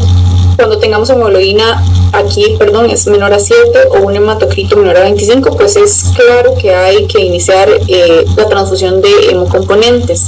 Sin embargo, no siempre tenemos pues esta información o estos datos de forma temprana, y aquí es donde entra, ¿verdad?, el índice de shock que también mencionaba Viviana, que esto es actual en las guías de la FIGO, también en el manejo de hemorragia postparto, donde tal vez, aunque la paciente no esté hipotensa, ya la relación entre la frecuencia cardíaca y la presión arterial sistólica va a pues hablarnos de que la paciente ya está empezando a comprometerse. Entonces, esto es como una guía simplificada que usamos en Costa Rica y que también va de la mano con recomendaciones del Royal College de Ginecobstetricia de Reino Unido, que clasifica el shock, obviamente sin ignorar la parte clínica de cómo está la paciente, si tiene otro tipo de perfusión, pero como para simplificarlo y hacerlo de forma objetiva, pues esta clasificación donde utilizamos tanto el índice de shock como los gases arteriales, porque es algo que podemos tener un resultado muy rápido y nos van a hablar rápidamente de datos de acidosis, ¿verdad? Que pues es dentro de lo primero que vamos a poder presentar en una paciente que ya está teniendo una pérdida sanguínea significativa. Entonces nosotros nos guiamos principalmente viendo el déficit de base, aunque obviamente pues si tenemos acidemia, pH menor a 7.3, pues también vamos a tomarlo en cuenta, o si tenemos un lactato pues mayor a 2. En estos casos, pues podemos clasificar la hemorragia inmoderada o severa, el shock clase 3 o 4, donde es claro que hay que transfundir, como lo mencionábamos antes, y cuando tengamos una hemorragia con un shock leve, ¿verdad? Cuando tengamos un déficit de base mayor a 2, o cuando tengamos un índice de shock mayor a 0.9 pero menor a 1.1, es donde empezamos también a tomar en cuenta más todos los otros datos clínicos que tenemos para considerar si realmente la paciente amerita o no iniciar la transfusión de componentes. ¿Por qué? Porque pues obviamente no es algo que tenemos un acceso ilimitado y siempre pues está sujeto también a posibles reacciones adversas. Entonces, hay varias líneas de pensamiento en cuanto a la resucitación, como también mencionaba María José. Ya sabemos que pues en la actualidad el manejo del shock hemorrágico no pues se puede hacer únicamente con cristaloides. Sabemos que esto pues nos aumenta el riesgo de coagulopatía dilucional, de formación de terceros espacios, empeoramiento incluso del sangrado y de la disminución de hemoglobina y por tanto hipoxia. Entonces, pues en primer lugar, pues saber que el inicio de la reanimación, si no vamos a empezar de buenas a primeras con hemocomponentes, pues es con cristaloides de forma limitada. Usualmente pues se recomienda con lactato de Ringer, ¿verdad? Si está disponible para evitar el riesgo de acidosis hiperclorémica, pero si no, pues el uso de solución fisiológica al menos 506 stat en cuanto se inicia la decisión o se inicia la instauración de la transfusión de hemoderivados. Está claro que el inicio de hemoderivados o hemocomponentes dentro de las primeras 3 a 6 horas después del diagnóstico de la hemorragia posparto disminuye la mortalidad materna. Y es importante tratar de valorar, ¿verdad?, mientras se controla pues, la causa de sangrado, cuando ya vamos a llegar a tener que activar un protocolo de transfusión masiva. Entonces, en una paciente que ya pues, has tenido que ponerle más de 4 unidades de glóbulos rojos empacados, cuando ya se estima que la pérdida sanguínea ha sido de un 50% del volumen circulante, ya hay que pensar en, para evitar también el riesgo de coagulopatía, hacer un protocolo de transfusión masiva, que pues esto lo saqué de la FIGO. Usualmente se recomienda plasma fresco controlado, plaquetas y glóbulos rojos en una relación 1-1-1 para asemejar pues la sangre completa, ¿verdad? Y pues también valorar la transfusión de crioprecipitados según el riesgo de cofibrinogenemia, que es de las primeras complicaciones de coagulopatía que vamos a tener en una hemorragia posparto. Tenemos muchas herramientas para poder guiar esos protocolos de transfusión, y sí es importante estar evaluando constantemente. Las guías hablan de cada 30 a 60 minutos, tanto pues hemograma, gases arteriales, Rotem, que ahorita quería mencionar un poco sobre eso, electrolitos, función renal, y es importante tomar en cuenta que cuando empecemos este tipo de protocolos, pues también vamos a tener siempre el riesgo de transfusión, reacciones transfusionales, ya sea hemólisis, reacción febril no hemolítica, TACO, TRALI, hipercalemia, hipocalcemia y toxicidad por citrato, por lo que también son pacientes que vamos a tener que seguir vigilando, y en algunos centros incluso inician gluconato de calcio tras el inicio de el protocolo de transfusión masiva, aunque no está estandarizado en todas las guías. La meta va a ser llegar a una estabilidad hemodinámica, ¿verdad? Porque también hay que saber cuándo se va a detener el protocolo de transfusión masiva, controlar el sangrado, lograr el balance hemostático, que esto lo podemos también valorar con el Rotem, y pues que ya la paciente empieza a presentar mejora en los parámetros de laboratorio que veníamos mencionando. Entonces, muy grandes rasgos, porque yo sé que no es el objetivo de este webinar. Nosotros últimamente pues sí nos estamos guiando mucho con el Rotem, porque a menudo nos pasa que en banco de sangre no tenemos acceso a hemocomponentes, ¿verdad? Iniciamos la transfusión y bueno, sí, empezamos con 2 unidades de glóbulos rojos empacados, pero cada vez pues se limita más, o tal vez no hay acceso a todos los hemocomponentes para continuar un protocolo de transfusión masiva indefinidamente. y el uso de la tromboelastografía es muy valioso para poder hacer la transfusión de hemocomponentes de forma dirigida. Esto es un examen que pues, la totalidad del examen va a durar alrededor de unos 45 a 60 minutos, sin embargo es un examen que uno puede ir viendo de forma pues en tiempo real, y eso nos puede ir guiando a qué vamos poniéndole al paciente para resolver más rápido su coagulopatía. Pues con la muestra de sangre vamos a ver inicialmente el tiempo de coagulación, posteriormente la amplitud del coágulo, y conforme veamos el reporte del bote en tiempo real podemos ver también la morfología que nos habla de qué hemocomponentes o qué factores pueden estar deficientes específicamente en esa paciente y cómo puedo ayudarla a que, como les mencionaba, resuelva mejor su coagulopatía.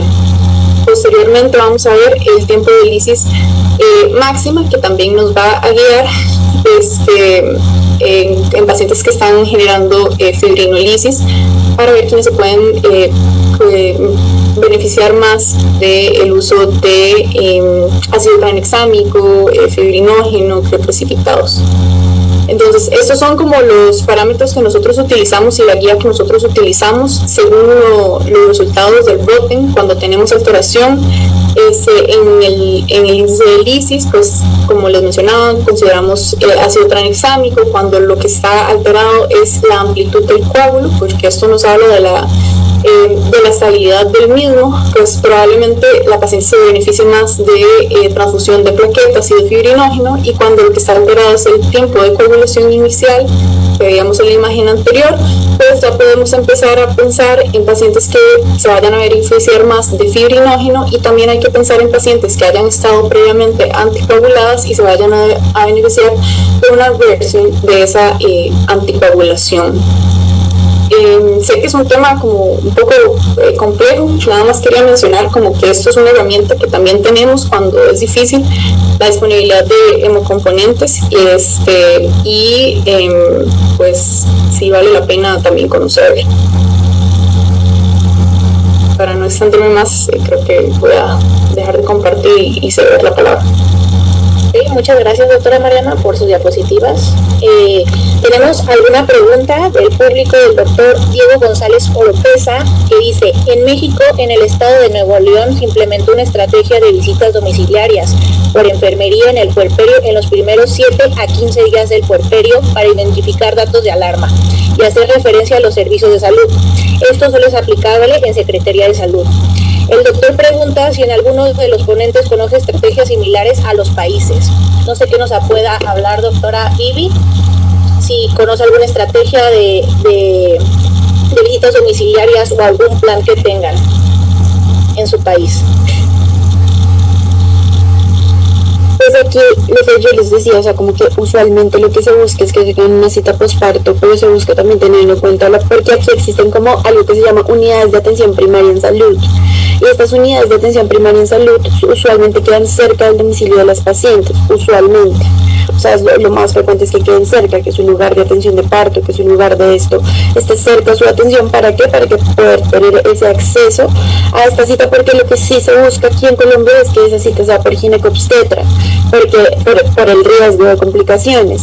Si bien también tienen una cita por enfermería y pueden tener cita por planificación ambulatoria, esta cita es básicamente presencial en la unidad primaria de atención a salud.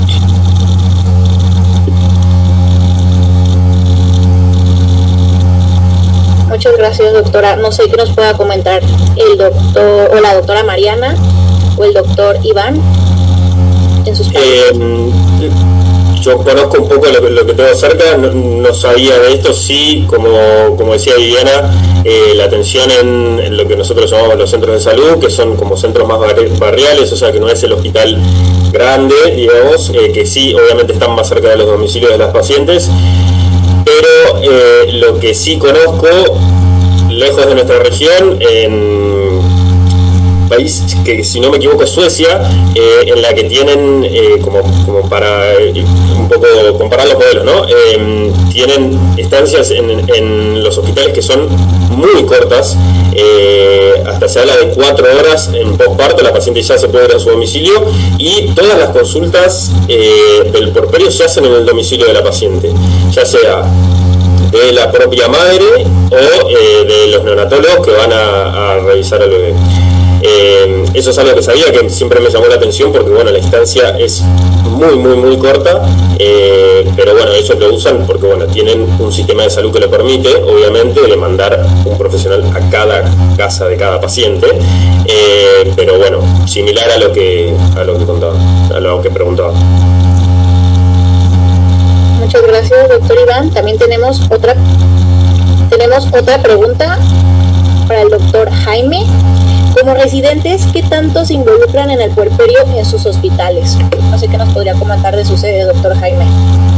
Bueno, en nuestra sede principalmente, una vez el nacimiento, nosotros utilizamos una hoja muy específica en la cual estamos evaluando casi la mayoría de las patologías que hemos platicado hasta este momento, cifras funcionales, hemorragia, incluso el estado medio interno o metabólico de la paciente. Tomamos controles bioquímicos de la paciente al menos 24 horas e incluso antes de su egreso para poder valorar el medio interno. Valoramos las primeras 24 hasta 48 horas, sangrado transvaginal en caso de que haya sido un parto vaginal, incluso sangrado por heridas que no debería suceder, pero debiese pasar, para poder clasificar si amerita o no una hemorragia postparto y obstétrico, y posterior a ello iniciar el protocolo correspondiente. También las cifras funcionales la mantenemos desde que pasa al servicio de recuperación hasta el servicio de hospitalización con vigilancia de cifras funcionales horarias, de signos vitales horarios, manteniendo la vigilancia de la dieta. Muchos infravaloran la dieta, el estado psicológico, psicosocial de la paciente y sobre todo la lactancia que la paciente puede brindar a su recién nacido, pero todo eso lo mantenemos en vigilancia. Claro, no podemos ser omnipresentes en todo momento y también hacemos uso, o más bien apoyo, nos apoyamos con el equipo de enfermería y el equipo de trabajo social para poder cubrir algunos puntos ciegos que nosotros no podemos estar en ese momento. Al mismo tiempo, en cuanto a el puerperio como residente, ¿verdad?, debemos estar alerta también de todos los medicamentos que son administrados. Si bien la mayoría de los residentes consideran o más bien dejan este cargo al servicio de enfermería, es importante que nosotros también lo tengamos muy presente, puesto que las pacientes comúnmente refieren que ya se les administró un medicamento e incluso desconocen que algún medicamento puede condicionar una reacción alérgica o incluso un shock anafiláctico. Es por eso que también estamos al pendiente de esta administración de medicamentos, la dieta de la paciente y sobre todo la deambulación oportuna de la misma.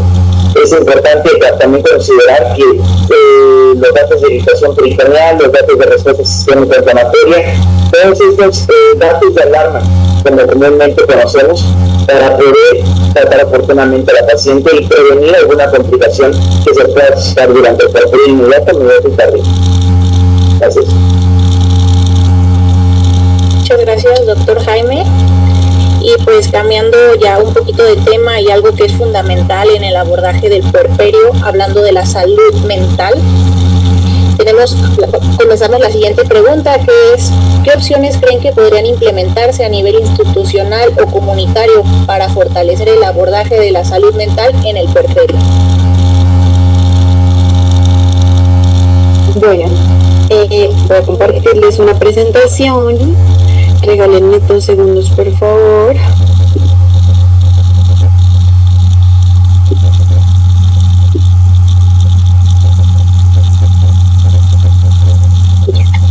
Voy a hablar un poco corto de lo de la salud mental porque me parece que es un tema que es supremamente abandonado y que es supremamente importante que lo sepamos como ginecólogos, precisamente porque además hay muchas alarmas que tenemos que a veces ni siquiera las tenemos claras. En el posparto se pueden presentar 3 cosas básicamente: el blues, que es como la tristeza posparto como introducción, la depresión posparto y la psicosis posparto. Entonces, el BLUS se define como la disforia transitoria leve que se presenta durante la primera semana después del parto y se presenta del 50 al 80% de las primigestantes. Los síntomas usualmente suelen solucionarse entre unos días hasta 2 semanas después del parto y no afecta en ningún momento la función materna de las madres y se puede recibir apoyo emocional y con eso mejora, digamos que hay mayor tranquilidad. ¿Cuáles son los síntomas que usualmente se generan? Ansiedad, llanto fácil, pérdida de apetito, cansancio, pérdida de interés en actividades usuales, cambios de humor, tristeza, problemas de sueño y preocupación. La depresión postparto usualmente afecta del 13 al 20% de las mujeres después del parto y cumple usualmente los criterios del DMS-5. Afecta a 1 de cada 7 mujeres. Los síntomas se presentan después de las 2 primeras semanas del posparto y pueden alcanzar un punto máximo durante los 4 meses posteriores al parto, pero puede presentarse en cualquier momento durante el primer año de nacimiento, desde el nacimiento. Presenta síntomas más graves y de mayor duración que la tristeza posparto y tiene un deterioro funcional. Esta es la clave fundamental como para la línea delgada entre BLUS y depresión. Y la psicosis posparto, que son casos más infrecuentes, es una emergencia de salud mental que es poco común. Pone en riesgo a la madre como el niño. Durante el primer mes de posparto pueden experimentar paranoia, alucinaciones, delirios, pensamientos suicidas u homicidas.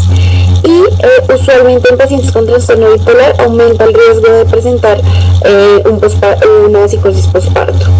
Factores de riesgo para depresión perinatal: depresión durante el embarazo, ansiedad materna, estrés, antecedente de depresión, mala red de apoyo, embarazo no deseado, no acceso a servicios de salud, violencia doméstica, bajos ingresos, bajo nivel educativo, tabaquismo, soltería o mala relación con las parejas.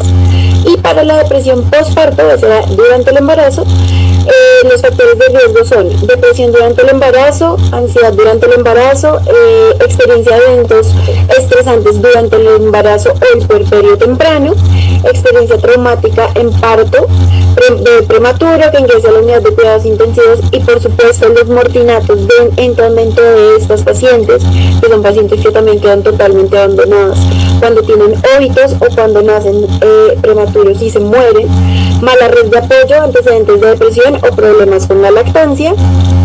Porque es importante, este es un texto tal cual de Koch que me parece que es fundamental que tengamos en la mente, y es: la depresión perinatal a menudo pasa desapercibida porque los cambios en el sueño, en el apetito y en la libido pueden atribuirse a cambios normales del embarazo y del posparto. Además que los profesionales de salud no reconocen estos síntomas, las mujeres pueden ser reacias a informar sobre los cambios en su estado de ánimo, básicamente porque normalizamos los síntomas. Básicamente creemos que las mujeres tienen que ser capaces de sostener una vida, estar en un posoperatorio de cesárea, un posparto vaginal, levantarse a cuidar al bebé, porque en el momento en que nace un bebé, la prioridad suele ser el bebé, pero dejamos a las mamás de lado. ¿Y por qué es importante tener esto en cuenta? Porque realmente tiene una fisiopatología. ¿Cómo empieza? Empieza con estrés fetal, los corticosteroides plasmáticos del feto aumentan, y esto por medio de la placenta vaginal disminuye el estradiol, la progesterona, aumentan las prostaglandinas, que son ayudantes de la contracción. Una vez está el parto, va a haber beta-endorfinas, que lo que van a hacer es aumentar durante el parto y disminuir durante el mismo. Y estos altos niveles de endorfinas van a ayudar van a generar estados de conciencia alterados, que muchas veces nosotros seguramente lo hemos visto en pacientes con partos, y van a generar que las pacientes estén alertas, atentas. Después de esto va a haber el pico de oxitocina, y todo esto va a ir fortaleciendo una relación de madre-bebé. Con respecto a los corticosteroides plasmáticos, lo que va a generar es que va a tener un pico durante el parto, va a disminuir usualmente más o menos a las 4 horas posteriores del parto, y eso genera un periodo de vulnerabilidad emocional. Y la testosterona se asocia con mayores alteraciones de estado de ánimo reportadas después del parto. ¿Qué va a pasar con respecto a la progesterona después del parto? Va a disminuir, y ese es tiene un papel fundamental en la depresión postparto. Hay un metabolito cerebral que es la lopregnanolona, que va a disminuir la irritabilidad, y los ovarios no van a producir por todos los cambios hormonales que ya conocemos, no van a secretar la progesterona, y va a haber un desequilibrio temporal. ¿Listo? Con respecto al estradiol, van a haber niveles bajos de estradiol posparto y por la lactancia, y esto va a facilitar la transmisión serotoninérgica para aumentar la síntesis de serotonina y o disminuir la recaptación de serotonina y aliviar los síntomas depresivos. La lactancia funciona muy bien con respecto a esto. Y la disminución de los niveles de estradiol va a privar al organismo de las defensas naturales contra la depresión. No es raro que estos desequilibrios produzcan un impacto psicológico importante, es decir, ¿qué va a pasar? La renina plasmática va a disminuir después del parto, la excreción de sodio aumenta, la excreción de calcio disminuye, se produce una rápida pérdida de peso, una alta producción de prolactina, baja producción de estradiol, ausencia de progesterona, disminución de dopamina y las variaciones de las hormonas tiroideas, y todo esto va a afectar psicológicamente. ¿Qué es importante tener en cuenta? Hay diferentes escalas para poder identificar depresión y blues postparto. La que nosotros utilizamos principalmente en Colombia, que yo les decía que está por normatividad, es la de Edimburgo, y es una escala que es súper fácil de hacer a los pacientes. Usualmente se hace a las 2 horas postparto y ahí nos damos cuenta cómo está. ¿Qué podemos hacer para mitigar la depresión postparto? Para poder escuchar a los pacientes cuando están en estos estados, es evaluación completa del estado de ánimo y emociones, validar lo que están sintiendo, instrumentos validados como los que mencioné anteriormente, identificación de factores de riesgo, ser empáticos, entender que esto existe, no minimizarlo, no creer que todo es tensión, código rojo, una cosa a la otra, sino saber que esto existe y que hay que abordarlo. Red de apoyo, pongo pareja porque es lo que se menciona principalmente en NICE, pero la red de apoyo que tenga la paciente es fundamental. Tener signos de alarma clave a los pacientes, es decir, cuando estamos en puerperio, decir los cambios en estado de ánimo existen, pero estas son las alarmas para que ya veamos que esto no es normal, que dejes de comer, que no duermas nada, que ya no quieras estar con tu bebé, irritabilidad excesiva. En esos momentos hay que pedir ayuda, intervención psicológica y básicamente reconocer el papel de la mujer en el cuidado de su bebé y apoyarla para que lo haga de una forma compasiva, sin prejuicios y sin culpas.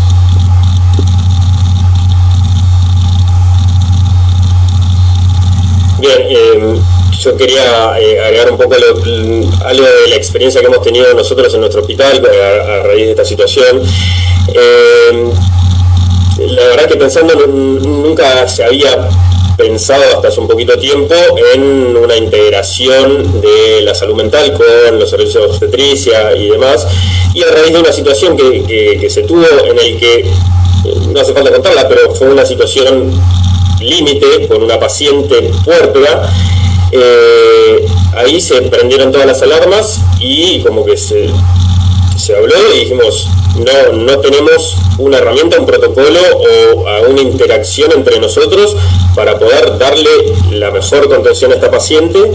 Entonces lo que se hizo fue armar una especie de grupo. No es estrictamente un protocolo, no es estrictamente un servicio, o sea, no estamos pensando en algo súper institucional así, pero sí una mejor comunicación con los servicios de salud mental para justamente esto, que ellos nos capaciten a nosotros para poder identificar, que es la primera falla que tenemos, para poder identificar a estas pacientes, para poder darles una primera contención, porque muchas veces son casos urgentes, darles este primer apoyo y tratar de tener mucho más aceitado los canales de comunicación con los servicios que realmente van a terminar dándole el tratamiento o la mejor asistencia. Entonces eso fue lo que principalmente hicimos en nuestro hospital, una comunicación muchísimo más directa, no decirle a la paciente, bueno, andá a sacar un turno con psicología y eso termina en la nada. Entonces esta comunicación y esto que logramos hacer, la verdad es que está teniendo muy buenos resultados. No solo en el puerperio un poco más alejado, ¿sí? Sino, o sea, en la consulta puerperal que viene a los 15 días, sino también en la sala de internación, porque hemos tenido situaciones de pacientes generalmente que ya venían con algún tipo de patología psiquiátrica, que han tenido crisis o problemas más agudos durante la internación. Entonces esa comunicación mucho más fluida y que todos más o menos hablemos el mismo idioma nos ha traído muy buenos resultados, y me parece que es una estrategia fundamental.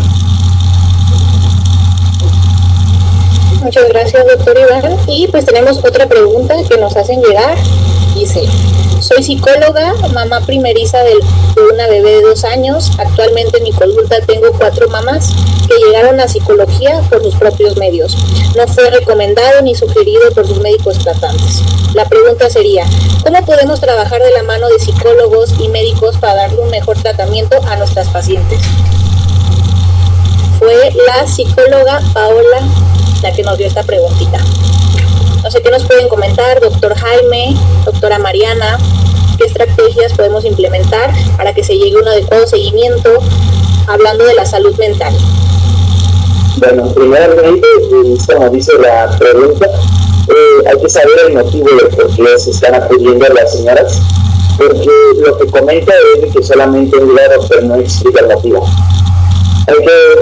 Si está muy relacionado a lo que es puerperio, entonces muy probablemente estará queriendo tratar de indicar que la paciente está cursando tal vez con sintomatología de tristeza, anedonia, y por eso es muy importante aplicar el primer test que todo el departamento de psicología puede hacer uso, que es el de Edimburgo. El de Edimburgo nos va a poder orientar a si la paciente en ese momento está cursando o no con un trastorno de depresión.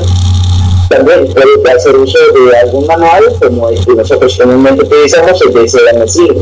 Muy importante mencionar que si la psicóloga en ese momento, tras la aplicación del test, detecta efectivamente la presencia de un trastorno psiquiátrico, debe demandar, pues, no solamente con sugerencias, sino por regulación, una referencia al departamento de psiquiatría, ya que ameritaría no solamente terapia cognitivo-conductual, sino también, en su caso, tratamiento farmacológico, como tales los estabilizadores de emociones, o anteriormente llamados los ISRS, ¿no?, que son los inhibidores selectivos de la recaptación de serotonina.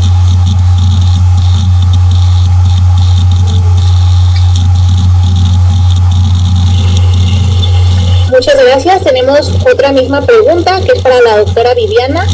Doctora Viviana, ¿en Colombia existe alguna ruta para seguir cuando a consulta psicológica llega una paciente en puerperio con síntomas afectivos o psicóticos? Ok, quería complementar una cosa antes con la pregunta anterior, y es que yo creo que el trabajo va de mano de médicos y psicólogos. O sea, yo creo que tenemos que ser claros en que no es de mando uno, mando otro necesariamente, sino es la terapia siempre está abierta. O sea, si yo ya veo signos de alarma desde que tengo a mi paciente en parto, en posparto, eso ya ni siquiera digamos tener clarísimo el Edimburgo en este escenario, sino solamente veo cosas que me llamen la atención, alguna alteración en relación en la pareja, alguna afectación con el nacimiento, un apego que no sea el usual. Eso ya es una como una pullita para que de una vez le digamos a esta paciente: oye, están abiertas las puertas para ir a psicología. O sea, psicología no es necesariamente cuando está de la mano de psiquiatría. Psicología va mucho desde antes, y esta terapia de intervención va a ayudar muchísimo a las pacientes.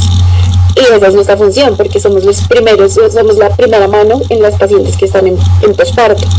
Y con respecto a las pacientes con psicosis, claro, no hay una ruta establecida en la ruta materno-perinatal, pero sí, esas pacientes tienen que ser remitidas, si bien se pudiera, a una unidad de salud mental directamente, porque si bien llegan pueden llegar a una clínica donde la va a valorar un ginecólogo, le pide interconsulta con psiquiatría, y dependiendo de la severidad se ve la necesidad de una hospitalización o internación, dependiendo de lo que esté requiriendo en este momento.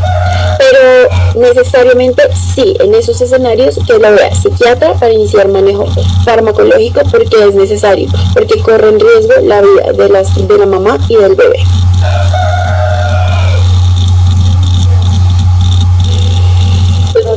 gracias, doctora Viviana. Y pues continuando a las preguntas que tenemos en nuestra programación, ahora vamos a hablar de un tema que es importante, que sería la anticoncepción. Y la pregunta es así: ¿cuáles serían las estrategias que garanticen una concepción informada, voluntaria y libre de coerción? ¿Qué nos pueden hablar de esto? Bueno, a mí me parece que el tema de la anticoncepción en el puerperio es un tema al que hay que ponerle muchísima atención, porque es un periodo de mucha vulnerabilidad, ¿verdad? Y también por el tema del control del periodo intergenésico, ¿verdad? En pacientes que pues tal vez tienen muchas preguntas con respecto a la seguridad, a los riesgos para el bebé y a largo plazo también los riesgos para ellos mismos sobre muchos métodos anticonceptivos. En Costa Rica, pues nosotros usualmente tratamos de hacerlo antes del egreso de la hospitalización, ¿verdad? Por lo menos tocar el tema, darle educación a la paciente sobre las opciones que tiene, porque como lo hemos mencionado en múltiples ocasiones en el webinar, hay un gran ausentismo a las citas de control posparto. Nosotros nos basamos en la clasificación de riesgos de la OMS, que así como muy rápidamente les quería enseñar en pantalla, que pues nos ayuda como a hacer una guía como más fácil, ¿verdad? Del tiempo en el posparto donde podemos empezar cada medicamento. Ahora, es importante que, de nuevo, el acceso a estos medicamentos no siempre va a estar en la seguridad social. En el caso de Costa Rica, pues nosotros a nivel hospitalario únicamente contamos con dispositivos intrauterinos, ¿verdad? La T de cobre, con Implanon, ¿verdad? O implante subdérmico limitado para pacientes menores de 20 años, no porque esté contraindicado, sino por una normativa institucional, por la limitación del acceso, ¿verdad? Al medicamento y por costos, y pues con hidroxiprogesterona inyectable. Y eso, pues a mí siempre me ha llamado la atención, porque dentro de la estrategia de la OMS del inicio de la anticoncepción de forma temprana, pues vemos que dentro de los principales métodos anticonceptivos recomendados desde el inicio del posparto inmediato están los progestágenos orales, ¿verdad? Los anticonceptivos orales que están exclusivamente con progestinas. Ya sabemos por todos los riesgos que tenemos con el uso de estrógenos en el posparto inmediato y en las primeras 6 semanas posparto. Sin embargo, no siempre hay exceso y nosotros caemos muchas veces en decirle, bueno, si tiene la posibilidad de conseguir medicamento aparte, pues es una buena opción para vos, pero eso pues obviamente no es lo ideal y no es la realidad de muchísimas pacientes. Entonces terminamos optando por priorizar los métodos anticonceptivos reversibles de larga duración, ¿verdad? Como los dispositivos intrauterinos y los implantes subdérmicos. Ahora, a mí igual me gustaría mencionar rápidamente algunos mitos que uno escucha muy a menudo dentro de las pacientes. Primero que nada, las pacientes a menudo piensan que por brindar lactancia materna, aunque no sea de forma exclusiva, aunque sea mayor a 6 meses, pues ya con solo eso van a tener pues anticoncepción asegurada. Y sí es importante pues explicarles que aunque sí, pues la lactancia materna exclusiva dentro de los primeros 6 meses del posparto suele brindar beneficios en cuanto a anticoncepción, si no es exclusiva o ya cuando empieza el inicio como de la dieta de lactante, pues ya no va a ser un método seguro y es una creencia errónea pensar que van a estar protegidas con el simple hecho de dar lactancia materna. Pues la ovulación suele reanudarse de forma relativamente impredecible y dentro de las 6 a 8 semanas posparto, en una paciente que incluso no ha tenido lactancia materna, pues ya inicia la ovulación, y en el caso que sea de lactancia materna, 6 a 12 semanas después de la disminución de la frecuencia, que debería ser al menos cada 4 horas durante el día y cada 6 horas durante la noche, para hablar de una lactancia materna exclusiva que vaya a conferir algún grado de protección. Ahora, hay pacientes que piensan que durante el posparto, ¿verdad?, los pacientes que hablan de la cuarentena, que van a tener una libido nula y no van a requerir anticoncepción del todo. Eso también pues es obviamente una creencia errónea. Es impredecible saber cuándo va a reiniciarse la libido, pero pues en promedio las pacientes reinician actividad sexual incluso dentro de las 6 a 8 semanas después del parto. Sobre el implante subdérmico, que a mí me parece una de las opciones más seguras y más eficaces, y realmente tiene una tasa de eficacia de un 99.9% y es totalmente segura en categoría 1 de la OMS en el posparto inmediato. Me parece un método que es súper importante brindarle educación a la paciente, explicarle que hay una muy baja tasa de efectos graves, menor de un 1%. Y es importante que se lo tenga claro, evitar este tipo de mitos. También a veces con los métodos de larga duración, con los dispositivos intrauterinos, tienen miedo de que el dispositivo se pierda, se vaya, o lo expulse, ¿verdad? Y esto en realidad, pues a menos de que haya una perforación uterina, es muy improbable, y es importante que la paciente pues entienda, y tal vez incluso brevemente explicarle su anatomía para que entienda el bajo riesgo que hay de este tipo de complicaciones, obviamente también tomando en cuenta pues el riesgo de expulsión durante el posparto y el mejor momento para poder colocarlo.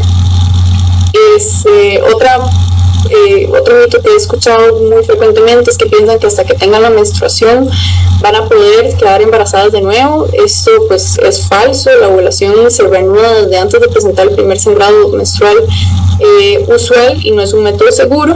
Y pues por último, que las pastillas anticonceptivas puedan hacer daño al bebé. No se ha demostrado ni con estrógenos ni con progestina ni con progesterona. Entonces es importante también dejárselo claro a la paciente.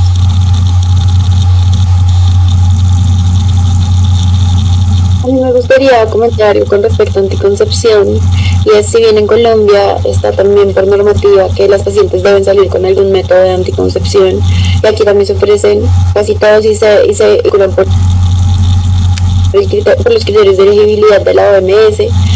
Yo considero que las mujeres hemos perdido mucha autonomía con respecto a esto, porque el hecho de que se tenga que indicar o obligar a las pacientes a que salgan con algún método de planificación es perder autonomía, básicamente. O sea, acabas de tener un hijo y además de eso te tengo que sumar hormonas anticonceptivas sistémicas que van a generar un montón de alteraciones metabólicas, más todo lo que estás teniendo, más tu afectación en la libido. Me parece que hemos hecho que las mujeres perdamos autonomía, si bien es una estrategia para disminuir embarazos a corto plazo y tener mayor complicaciones en el siguiente embarazo. Considero que deberían haber alternativas. Esta es una opinión propia. Lo que les digo, en Colombia se indica que sí hay, pero es una opinión propia, y me parece que sí deberíamos tener alternativas de comunicarnos adecuadamente con nuestras pacientes, de que sepan exactamente los efectos secundarios. Si bien estamos de acuerdo que el implante subdérmico es un implante que es seguro para prevenir embarazos, es un método sumamente invasivo sistémicamente que genera muchísimas alteraciones metabólicas y hormonales en las mujeres. Entonces creo que sí es algo que deberíamos preguntarnos, que deberíamos pensar, que deberíamos hablar en el momento en el que las pacientes elijan el método de planificación. Decir, también hay métodos de planificación como la vasectomía, el preservativo es un método de planificación, y es tenerlo en cuenta porque volvemos a decir, entonces acabas de parir, tienes que recuperarte, tienes que tener un bebé, cambio hormonal, y ahora espérate, te sumo también esto. Creo que es algo que deberíamos pensar, y es mi opinión personal como de Pullita con respecto a los anticonceptivos. Muchas gracias, doctora Viviana. Y pues bueno, el tiempo ya está casi por acabarse, entonces quisiera decirle a los participantes que nos dejaran cada quien sus conclusiones, sus puntos claves que les dejó este webinar. No sé quién quisiera empezar. Sí, está muy bien. Claro. Pues muchísimas gracias por haber invitado a este webinar. La verdad es que el puerperio es, para algunas literaturas, ni siquiera es tomado en cuenta como un periodo más del embarazo.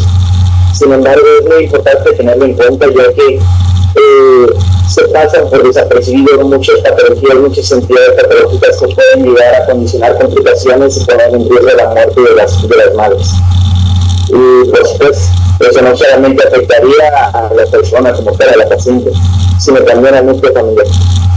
al núcleo familiar, a su pareja, a toda la familia en conjunto. Es muy importante tener en cuenta que debemos de mantener siempre la vigilancia. No el hecho de que hayan nacido ya recién nacido quiere decir que ya no son nuestros pacientes, para nada. Nosotros tenemos la obligación de estar comprometidos, tal cual hicimos un juramento desde que nos graduamos hasta incluso cuando terminamos de ser especialistas, de brindar primeramente toda esa atención a la salud hacia nuestros pacientes. Y es por eso mismo que el puerperio debe de ser siempre vigilado y no menospreciado, ya que en caso de que no lo hagamos, podemos poner en riesgo, incluso sabiendo o no sabiendo, la vida de nuestros pacientes.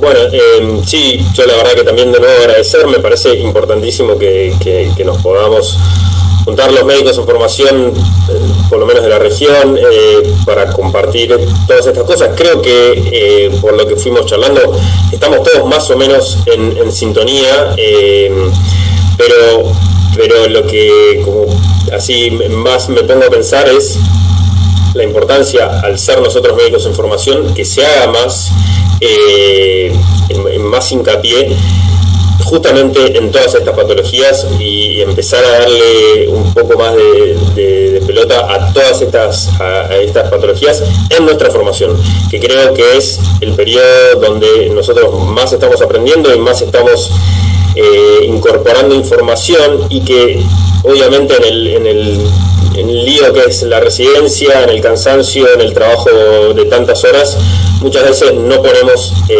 tanto hincapié en eso, como decía Jaime, y es un periodo importantísimo, tanto para este periodo un poco más corto, como para la vida futura de la paciente, para todos los riesgos que pueda llegar a tener en caso de que desarrolle alguna patología posterior al embarazo.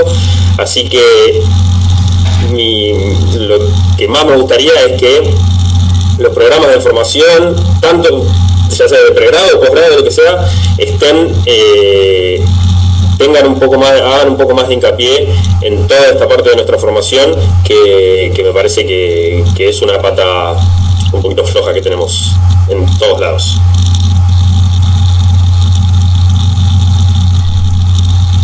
Bueno, yo creo que también agradezco muchísimo este espacio, me parece esencial como compartir tantos conocimientos de diferentes lugares, me parece que eso nos fortalece un montón. Y creo que estoy muy de la mano de lo que dijo Jaime y Iván, y yo creo que tenemos que hacer mucho énfasis en que seguramente nosotros como ginecólogos tenemos a nuestro cargo estudiantes, internos o residentes pequeños, por decirlo de alguna forma, que se encarga, que van a seguir, que están viendo, como nosotros lo hicimos con algunas personas, y que realmente van a ser referentes.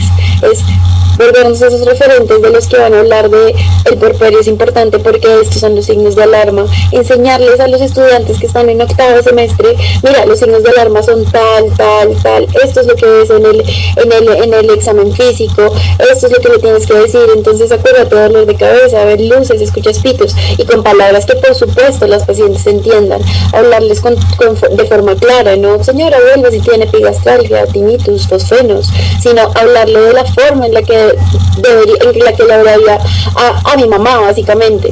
Entonces es poder explicar de esa forma y que nosotros podamos ser como esa línea que pueda decirles, explicarles, hablarles, y que pueda, digamos, irse repitiendo para mostrar la importancia del puerperio, para saber que en el puerperio se mueren pacientes, que el puerperio es importante porque es donde se complican y se pueden morir, y es lo que queremos evitar hemorragias totalmente evitables, valga la redundancia, como trastornos hipertensivos, como tromboembolismo pulmonar. Miremos cuál es el riesgo tromboembólico, sale con tromboprofilaxis, medidas antiembólicas, como cosas básicas que pueden saber nuestros futuros médicos y que nosotros podemos como aportar a esta educación. Sí, estoy totalmente de acuerdo con todo lo que han mencionado. Realmente un espacio como este, primero que nada, es muy, muy valioso, muy importante, y me siento orgullosa de que se esté abriendo de forma gratis e internacional para tomar en cuenta todos los manejos de todos los países y también para darle visibilidad al tema, para darle importancia y para tratar de hacer manejos tal vez guiados también, comparando cómo son nuestras guías con los manejos pues basados en evidencia de guías internacionales de otras latitudes. Lo que mencionaba Viviana, de realmente hablar con las pacientes y asegurarnos de que ellas entiendan qué es lo que tienen que saber, qué es lo que sigue, me parece súper importante y creo que es algo que se deja a veces muy de lado y incluso uno ve que el tema de posparto hasta en las mismas guías de algunos colegios se deja como muy escueto, como que no se le da la importancia que debería tener. Y creo que estos espacios pues nos permiten educarnos y profundizar más en este tipo de temas que de otra forma tal vez no lo haríamos. Pues muchas gracias, doctora Mariana. Agradecerles a cada uno de ustedes, los participantes, el doctor Jaime, el doctor Iván, la doctora Viviana, por el tiempo que tuvieron, por haber preparado este webinar y pues quedarnos de que así como tenemos énfasis en el control prenatal, de que estamos insistiendo a los pacientes que lleven un adecuado control prenatal, debemos tener así el mismo ímpetu en decir a los pacientes que sigan su control después del puerperio, porque las muertes, ¿por qué ocurren en el puerperio? Porque es donde más abandonadas están las pacientes, están más vulnerables. La importancia y de que esta pequeña plática de 2 horas que nos podíamos tardar 10 horas, porque el puerperio es algo grandísimo que no lo podemos abordar en 2 horas, perdón. Sería importante de que pues, nos llevemos con una semillita y que cada uno de nuestros países poder replicar lo que aprendimos en este webinar. Pues les agradezco mucho y pues les cedo la palabra a los demás doctores. Muchas gracias a todos, agradeciendo este espacio que se han dado de ustedes y todas las personas que nos acompañaron el día de hoy. Siento que todo lo que mencionan es importante y lo que nos vamos a llevar a casa en este webinar, aparte de toda la experiencia que nos han aportado y la información que nos dieron, pues es tomarle la atención que se debe al puerperio. El puerperio es una etapa que consideramos relevante a manera de tema en este día, pero si nosotros nos vamos a nuestros libros o a los lugares donde nosotros obtenemos la información, le dedican un espacio así de pequeño. A veces se toma ese espacio demasiado a la ligera y considero que podemos utilizar las herramientas que aquí se presentaron, las estrategias, cómo implementarlas, y esa es otra cosa que enriquece demasiado este webinar a nosotros, ver cómo otros países actúan con las pacientes, ya sea pacientes que no tienen ningún tipo de patología, porque al principio hablamos del puerperio fisiológico, pero también nosotros abordar a las pacientes con alguna enfermedad durante el puerperio, incluso después del alta hospitalaria.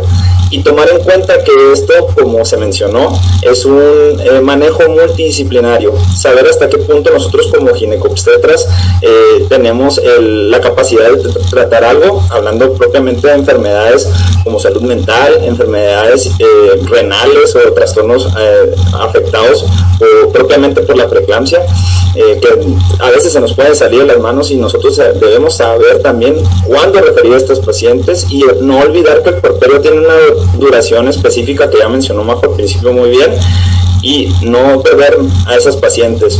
En la experiencia de mi sede, muchas veces las pacientes se van, no regresan, y ahorita dieron estadísticas muy duras. Casi el 50% no regresan a la consulta de puerperio.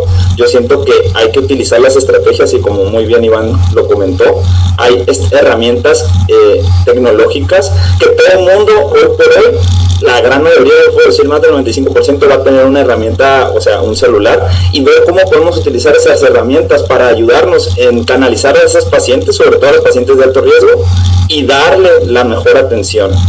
Yo considero todo esto como el parteaguas a hacer más webinar con los diferentes países de Latinoamérica, Agradezco a Mariana de Costa Rica, Viviana de Colombia, los compatriotas María José y Jaime, y también a Iván de Argentina, pero hago la invitación abierta para personas que están en otros países para un siguiente espacio en el que nosotros podamos comentar diferentes enfermedades que nos interesen y sobre todo los objetivos que tenemos con nosotros como residentes para en un futuro ser aquellas personas que nos vamos a plantar en un congreso y vamos a darle información o vamos a investigar lo que necesitamos para más adelante. Yo les agradezco a todos. Leo, te cedo la palabra y muchísimas gracias por su esfuerzo.